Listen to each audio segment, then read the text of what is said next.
bulrushes occur all over the temperate parts of the northern hemisphere. They're a very tall plant. So if I'm standing in the water here where they're sort of starting to grow, and I'm at 6 foot, so they're about 8 or 9 feet, I suppose. And they look at their best at this time of year with these really lovely big heads on them, this forming seed head here. And you've got the old male catkins, which is this bit here, and then the female catkins there. So in the winter they all burst into loads of little fluffy seeds and go everywhere, and you can see they've seeded themselves all over the place. They are quite a challenge. Very useful plant, can be used to make furniture, can be used as a building material, can be used to make paper, and it's very edible. I've got a little line where I don't want it to spread past. They do spread with these underground rhizomes. I'm just going to see at this time of year if there's any nice rhizomes to eat. It's like reach down under the plant and follow along these long root systems which they have, like that.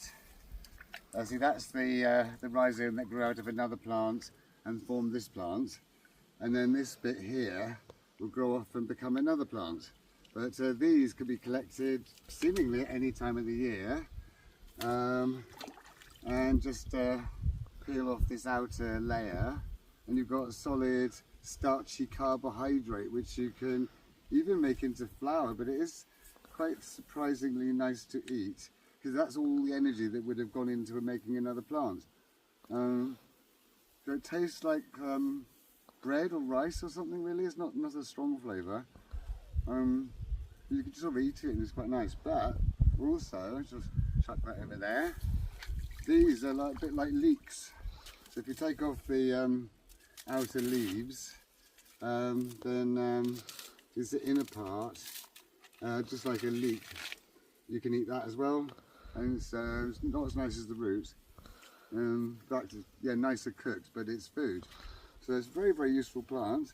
And these parts, the leaves or the rhizome, wherever I chuck that, can all be used to dress wounds and things. They have slight antiseptic properties, but they can be used in wound dressing and inflammation and things like that. They have quite a few medicinal uses. Very tough plant, but they can spread quite far. They've got to be in a swamp or a pond, really. They do like being in water, and they can grow into like 3 feet or more of water. They just sort of spread. Left unchecked, this clump was spread at least to here this year, so I'm keeping on top of it and pulling all the ones that come over this line out.